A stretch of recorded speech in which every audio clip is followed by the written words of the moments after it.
दोस्तों अब मैं बताने जा रहा हूँ आपको मेंस फिजिक प्री जजिंग जो आज कंप्लीट हो चुकी है उसमें क्या क्या हुआ।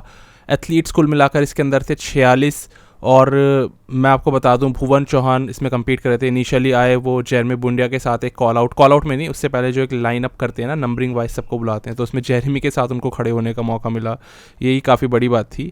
उसके बाद में इन सब के कंपैरिजन राउंड्स हुए। उससे पहले थोड़ा थोड़ा बताया था मेन एथलीट्स की बॉडी कैसी दिख रही थी। तो जेरमी शुरू में काफ़ी वॉश्ड आउट दिखाई दिए एब्स वगैरह के सेक्शन में, लेकिन धीरे धीरे करके जेरमी अपनी बॉडी की पकड़ बनाते चले गए, यानी कि वो टाइट होती चली गई। और अली बिलाल जिनकी मैं कह रहा था कि वो इस बार वैसे इतने थके हुए लग रहे हैं, उनके एब्स प्रोट्रूड नहीं कर रहे, वो अच्छा नहीं कर पाएंगे, तो वही हुआ। उनकी फिजिक इस बार काफ़ी ज़्यादा फ्लैट दिखाई दी, एट द सेम टाइम बहुत सॉफ्ट दिखाई दी। वो हार्डनेस और वो ड्राइनेस नहीं थी और वो राउंडनेस की कमी थी, तो बहुत ज़्यादा उन्होंने कम्पीट कर लिया। उस वजह से लगता है बॉडी अच्छी खासी टाइड अप हो चुकी है। अब एरिन की बात करूँ, एरिन शुरू में तो अच्छे लग रहे थे, लेकिन बाद में पता लगा कि भाई इनकी फिजिक भी वॉश्ड आउट है और वो वाला मज़ा एक नहीं है। अब यहाँ पर जिस तरीके से दोस्तों कॉल आउट गए ना, जैसे कि फर्स्ट कॉल आउट गया उसने बिल्कुल चौंका करके रख दिया, क्योंकि मेरे को लग रहा था जेरेमी बुएंडिया ना फर्स्ट कॉल आउट में भी शायद प्लेस नहीं होंगे, जितनी उनकी फिजिक फ्लैट दिख रही थी और अनइम्प्रेसिव लगी शुरू में आती। लेकिन जैसे ही फर्स्ट कॉल आउट हुआ, सोचो उसमें किसको बुलाया गया, जेरेमी बुएंडिया को, और हर कोई उनका वेलकम कर रहा था। कितना बढ़िया लग रहा है कि अपने उन्हीं ओल्ड प्लेयर्स के बीच में खड़े हुए हैं वो ब्रैंडन और यहाँ पर रायन टेरी, इन लोगों के साथ में। तो ये बहुत अच्छी बात थी और अच्छा लगा ये देख करके। उसके बाद में Erin Banks, Brandon Hendrickson obviously, Kiron Holden बहुत ऑब्वियस है। इसके बाद में एक रॉनी आ गए, रॉनी कोलमैन। मतलब मुझे लग रहा था ये रॉनी कोलमैन वापस कम बैक करके आ गए हैं। ये वो रॉनी कोलमैन है जो 1989 में हुआ करते थे, और बोलते बोलते मेरे को और ज़्यादा वो रॉनी कोलमैन जैसे दिखने लगे। हालांकि इनका नाम है इमैनुअल, तो ये पास से नहीं दिखेंगे लेकिन 50 मीटर दूर से रॉनी दिख जाएंगे। तो ये आ गए फर्स्ट कॉल आउट में। उसके बाद डियोगो, उनको तो आना ही था यहाँ पर, लेकिन रायन टेरी भी सेलेक्ट हो गए और कॉरे मॉरिस भी। तो कुल मिलाकर के मैं अगर गिनवाऊँ 8 लोग सेलेक्ट हुए पहले कॉल आउट के अंदर में। इन लोगों के पोजेस करवाए गए और सोचो जजेस ने उसके बाद क्या बोला। रायन और ब्रैंडन, आप लोग पीछे चले जाओ बैक स्टेज, लेकिन डिसअपियर मत होना। मैंने कहा इतनी खुशी, ये दोनों तो उछलते हुए एकदम चले गए। मैंने कहा डिसअपियर ना भी होते होंगे तो हो जाएंगे खुशी के मारे, एरिना से ही बाहर ना चले जाएगा ये भागते भागते। इतने ज़्यादा ये दोनों खुश निकले, बिकॉज रायन टेरी के लिए टॉप 2 में आना कौन सोच सकता था। मतलब कि ये सोचो एरिन बैंक्स वहीं खड़े रह गए, Jeremy Buendia, Kiron Holden, Corey Morris, Diogo, सब लोग वहीं खड़े रह गए, लेकिन रायन टेरी और ब्रैंडन हेंड्रिक्सन दोनों को जजेस ने बाहर कर दिया कि आप दोनों सेलेक्टेड हो। आपको याद है पहले भी एक बार ब्रैंडन के साथ ऐसा करा था जब वो खड़े हुए थे रेमंड एडमंड्स के साथ में 2019 ओलंपिया। वो हमेशा टॉप 2 क्रैक करते हैं यार, इसलिए मैं कहता हूँ ब्रैंडन हेंड्रिक्सन बहुत अंडररेटेड एथलीट है। लोग उनको कहते हैं भाई ये एथलीट ओके है, उतना ज़्यादा नाम उनका नहीं लिया जाता, लेकिन वही वाली बात है, वो एथलीट टॉप 2 में चल रहा है यार। कितने साल हो गए और वो लास्ट अपने ओलंपिया में है। सोचो ऐसे में वो इस साल मेंस फिजिक चैंपियन बन के अगर रिटायर हो जाते हैं तो अपने पीक पे रिटायर होंगे वो। और आज डिवीजन कितनी ग्रो कर चुकी है मेंस फिजिक के, उससे हम सब लोग वाकिफ़ है। कोई हल्की डिवीजन नहीं है, ये अपने मैक्स पे चल रही है। ऐसे में अगर ब्रैंडन हेंड्रिक्सन जीतते हैं और रिटायर होने ही वाले हमें उनका पता है, तो ये बहुत बड़ा उनके लिए एक वही डोरिनेट्स वाली थोड़ी सी कहानी उनके लिए हो जाएगी, अपने टॉप पे बाहर चले गए गेम से।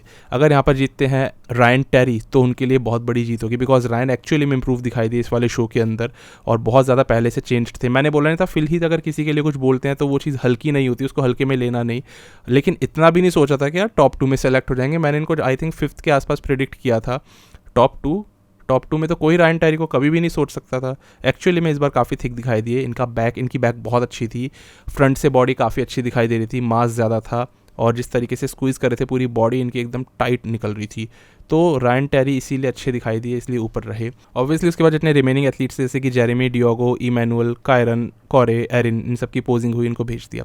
फिर आता है सेकंड कॉल आउट, और इसके अंदर में ये लोग आंड्रे, फिर जेरेमी पोर्टविन, कार्लोस चार्जो, इन जैसे एथलीट्स को बुलाते हैं। अब मैं आपको बताऊं दोस्तों, कॉल आउट पे कॉल आउट होते चले गए, बिल्कुल एंड का कॉल आउट आने को हो गया था, almost second last call out था। मैंने कहा यार भुवन चौहान अभी तक भी नहीं आए हैं, और जब तक मैं एथलीट्स को गिनता चला जा रहा था ना, ये एथलीट्स की संख्या बढ़ते बढ़ते चली गई 35 प्लस की, यानी कि 35 एथलीट्स आ चुके थे और अभी तक भी भुवन चौहान उन एथलीट्स में नहीं दिखाई दिए। इसके बाद जो एथलीट्स की रैंकिंग आई ना 35 के बाद वाली, यानी 36 से लेकर के 41 तक के एथलीट्स, इस ग्रुप के अंदर भुवन आए और वहाँ पर उनको लिया गया। तो ऑब्वियसली उनकी फिजिक एज एक्सपेक्टेड ऑफ ही आई, और वही है इंडिया के शोज़ में वो जीत सकते हैं। बाहर के स्टैंडर्ड्स इतने हाई है कि इम्प्रूव होना पड़ेगा, और भुवन अभी ओलंपिया में खड़े हैं, इससे ऊपर कुछ नहीं है।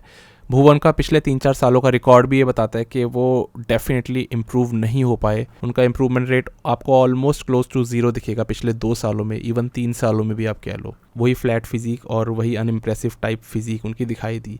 ओलंपिया के अंदर हमें यही बोलना पड़ेगा, क्योंकि वैसे बहुत अच्छे दिखते हैं अकेले जब compete करते हैं अपने लोकल शोज़ में, कनाडा के शोज़ में या फिर इंडिया में आकर के।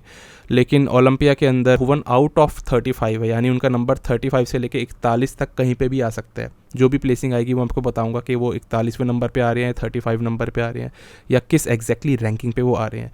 इसके अंदर अगर अली बिलाल की बात करता हूँ तो अली बिलाल आ जाएंगे 35 रैंकिंग के अंदर अंदर, और वो भी कोई बहुत अच्छा नहीं है।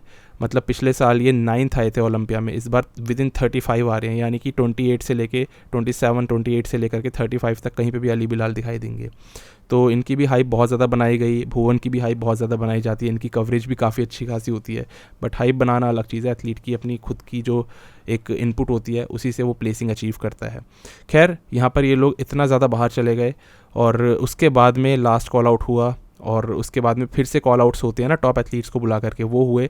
और इसके अंदर हमें दिखाई दिए जेरेमी समझ जाओ दोनों जेरेमी, डियोगो, कायरन, कॉरे, इन लोगों का कंपैरिजन हुआ। और उसके बाद में जो फाइनल कॉल आउट था ना, अब मुझे लग रहा था भाई इन्होंने तो यहाँ पर रायन टेरी और ब्रेंडन हेंड्रिक्सन को सेलेक्ट कर लिया है, तो इनका क्यों लेंगे, मतलब इनका आपस में ही लेंगे जो भी कॉल आउट लेंगे। लेकिन इन्होंने क्या करा, रायन और ब्रेंडन को तो बुलाया, उसके साथ में इन्होंने एरिन और मैनुअल यानी रोनी को भी बुला लिया। तो इन चारों का आखिर का एक प्री जजिंग का राउंड हुआ, और इसके बाद में प्री जजिंग हुई रैप अप।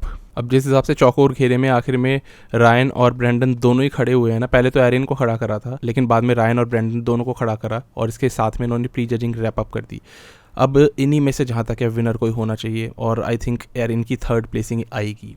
वही है, एरिन से उम्मीदें मुझे थी कि काफ़ी शार्प ही आएंगे, वो गलती नहीं करेंगे जो उन्होंने पहले करी, और उन्होंने प्रेस कॉन्फ्रेंस में बोला था मैं बहुत तगड़ा आने वाला हूँ। लेकिन वही है, बोलने की बात अलग है, और फ्लेक्स व्हीलर ने ही बोला था आप बोलो मत, हिम्मत है तो बॉडी अपनी पील ऑफ करो और अपनी मतलब अपने कपड़े उतारो और हमें अपनी बॉडी दिखाओ। तो वही है, बोलने वाली बात अलग होती है और करने में बहुत फ़र्क आ जाता है। तो नहीं दिखाई दी एरिन उस तरीके से। कॉरे अच्छे दिखाई दिए इस वाले शो के अंदर में। कायरन होल्डन मैंने बोला था 2 बार इतना अच्छा पीक कर चुके, तीसरी बार नहीं कर पाएंगे यार उस तरीके से। अगर कर जाते तो अभी कायरन होल्डन उस स्क्वायर बक्से में खड़े होते। ऑल्दो कायरन ऑफ नहीं थे, अभी भी टाइट दिखाई दिए, पर ये और क्रिस्प थे इससे पहले 2 प्रो शोज जो अभी इन्होंने खेले थे। तो इसलिए कायरन वही है 4th 5th के आसपास जहाँ तक आने चाहिए। जेरेमी का वही है कि जेरेमी जैसे कि टॉप 8 में आ गए ना फर्स्ट कॉल आउट में, तो जेरेमी टॉप 8 में आ जाएंगे। मैंने उनकी 9th आई थिंक नंबर उनका मैंने प्रिडिक्ट किया था, तो वहीं 8th 9th के आसपास उनको आना चाहिए, 7th पे भी आ सकते हैं, उसी रेंज के आसपास जेरेमी बुएंडिया आएंगे। देखते हैं कहाँ पर वो प्लेस होते हैं। यही थे दोस्तों सारे के सारे एथलीट्स। बुएंडिया ने अपना इतने सालों बाद कमबैक किया, यही बहुत बड़ी बात है, और अगले साल अगर वापस खेलने आते हैं तो डेफिनेटली इनकी फिजिक काफ़ी ज़्यादा और चेंज्ड होगी in a positive side, in a positive manner. और उसके अलावा एरिन को सीखना होगा कि किस तरीके से पीक किया जाता है। लगातार ऑफ आए हैं 2 शोज़ में, इसीलिए हालत है 3rd या इवन 4th प्लेसिंग पे चले जाएंगे। बाकी भुवन का मैंने आपको बताया आउट ऑफ 35 ये जहाँ तक आएंगे, और अली बिलाल विद इन 35 जहाँ तक आएंगे।